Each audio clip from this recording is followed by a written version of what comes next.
Hello teachers, നമസ്തേ. കഴിഞ്ഞൊരു വീഡിയോയിൽ നമ്മൾ ഹിന്ദി ഭാഷാ കാ ഉദ്ഭവ് और വികാസ് എന്ന ഒരു ടോപ്പിക്കിൽ 40 ക്വസ്റ്റ്യൻസ് നോക്കിയിരുന്നു. ഒരു 40 ക്വസ്റ്റ്യൻസും കൂടി നമുക്ക് ഈ ഒരു വീഡിയോയിലൂടെ നോക്കാം. 41ാമത്തെ ക്വസ്റ്റ്യൻ, निम्नलिखित में से किस विद्वान ने अपभ्रंश का संबंध आभीरों तथा गुर्जरों से माना है? Answer option C, doctor Keith. Next question, निम्नलिखित ग्रंथों को इनके रचनाकारों के साथ सुमेलित कीजिए तथा नीचे दिए गए कोड की सहायता से सही उत्तर चुनिए എന്നുള്ളതാണ്. അപ്പോൾ നമുക്ക് സൂചി എന്നുള്ളതിൽ അപഭ്രംശ ഗ്രന്ഥുണ്ട്, സൂചി ദോ എന്നുള്ളതിൽ രചനാക്കാർ. അപ്പോൾ അപഭ്രംശിൻ്റെ ഗ്രന്ഥും രചനാക്കാരുമാണ് കൊടുത്തിട്ടുള്ളത്. ഓപ്ഷൻസും ഉണ്ട്. അപ്പോൾ ഇതിൻ്റെ ആൻസർ വരുന്നത് ഓപ്ഷൻ ഡി ആണ്. 43, मध्यदेशीय या शौरसेनी अपभ्रंश को उस समय की निम्नलिखित में कौन सी भाषा माना गया है? आंसर ऑप्शन ए, परिनिष्ठित भाषा. अगला क्वेश्चन, अपभ्रंश साहित्य का पहला संपादक इनमें से कौन है? Answer option B, doctor Richard Pischel. अगला क्वेश्चन, अपभ्रंश साहित्य का पहला സമ്പാദക് ഇൻമേസെ കൗൺ ഹേ എന്നുള്ളതായിരുന്നു 43ാമത്തെ ക്വസ്റ്റ്യൻ. ഒന്നുകൂടി വായിച്ചതാണ്, ഡോക്ടർ റിച്ചാർഡ് പിഷൽ. അടുത്ത 45, ധൻപാൽ കൃത് ഭവിഷ്യത്ത് കഹ का संपादन किसने किया? Answer option C, doctor Jacobi. 46, Apabhramsha का प्रथम प्रबंध काव्य. आंसर ऑप्शन डी, धनपाल कृत भविष्यत कहा. 47, सिद्धों की अपभ्रंश रचनाओं का संपादन किसने किया? Answer option A, Haraprasad Shastri. 48, पौराणिक गाथाओं की जानकारी के लिए अपभ्रंश का सबसे बड़ा ग्रंथ निम्नलिखित में से कौन है? आंसर ऑप्शन बी, तिस्ती महापुरुष गुणालंकार. नेक्स्ट क्वेश्चन, अपभ्रंश का वाल्मीकि किसे कहा गया है? आंसर ऑप्शन सी, स्वयंभू. ചോദിക്കാറുള്ളൊരു ക്വസ്റ്റ്യൻ ആണ്. അടുത്ത ക്വസ്റ്റ്യൻ 50ാമത്തെ ക്വസ്റ്റ്യൻ ആണ്, स्वयंभू को अपभ्रंश का कालिदास और पुष्पदंत को बहुबूदी किसने कहा? Answer option D, doctor Bhayani. 51, पवनचरिऊ के उत्तरार्ध भाग की रचना किसने की? Answer option A, Tribhuvan.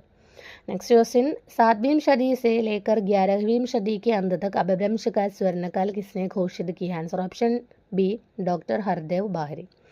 Next question, Damodar पंडित ने कौशल की भाषा को निम्नलिखित में से क्या कहा? आंसर ऑप्शन सी, अपभ्रष्ट. 54ാമത്തെ क्वेश्चन, अपभ्रंश का सर्वाधिक विवादित पहलू निम्नलिखित में से कौन है? आंसर ऑप्शन डी, अपभ्रंश के भेद. नेक्स्ट क्वेश्चन, अपभ्रंश के निम्नलिखित भेदों में कौन सा भेद नमिसादु द्वारा नहीं किया गया? Answer option B, Brachada. Next question, Markandeya द्वारा किए गए अपभ्रंश को भेदों में से किसका संबंध गुजरात की बोली है? आंसर ऑप्शन सी, नागर. 57ാമത്തെ क्वेश्चन, उपनागर कहाँ की बोली थी? Answer option D, Rajasthan. Next question, सिंगली के आदि रूप को क्या कहते हैं? आंसर ऑप्शन ए, एलो.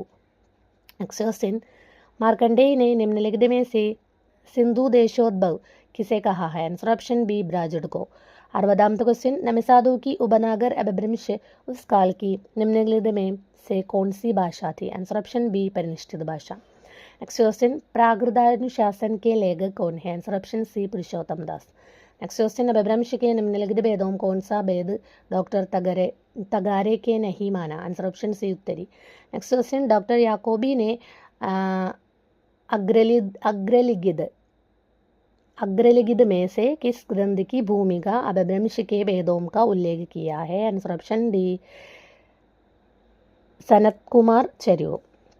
नेक्स्ट क्वेश्चन 64, अपभ्रंश के 4 भेदों पूर्वी, पश्चिमी, उत्तरी और दक्षिणी का उल्लेख निम्नलिखित में से किसने किया? Answer option A, doctor Jacobi. Next question, historical grammar of Apabhramsha के लेखक निम्नलिखित में से कौन है? Answer option D, doctor Tagare.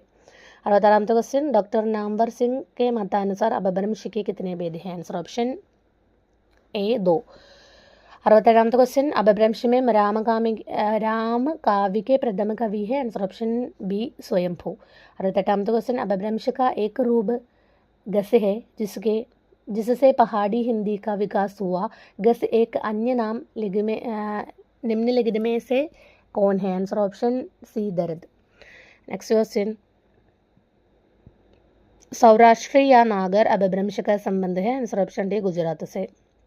70वां question, पैशाची अपभ्रंश का एक अन्य नाम है? आंसर ऑप्शन ए केगई। അടുത്ത क्वेश्चन, अपभ्रंश में कृष्ण कथा का सूत्रपात किसने किया? आंसर ऑप्शन बी स्वयंभू।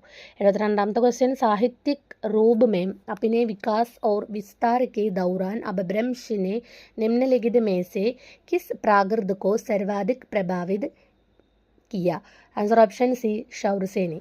അടുത്തത് 73वां क्वेश्चन ആണ്, निम्नलिखित अपभ्रंश ग्रंथों को उनके लेखकों के साथ सुमेलित करते हुए दिए കൂട് की സഹായത से സഹി ഉത്തർ ലിഖിയം എന്നുള്ളതാണ്. ഇതിലെ ആൻസർ വരുന്നത് ഓപ്ഷൻ ഡി ആണ്.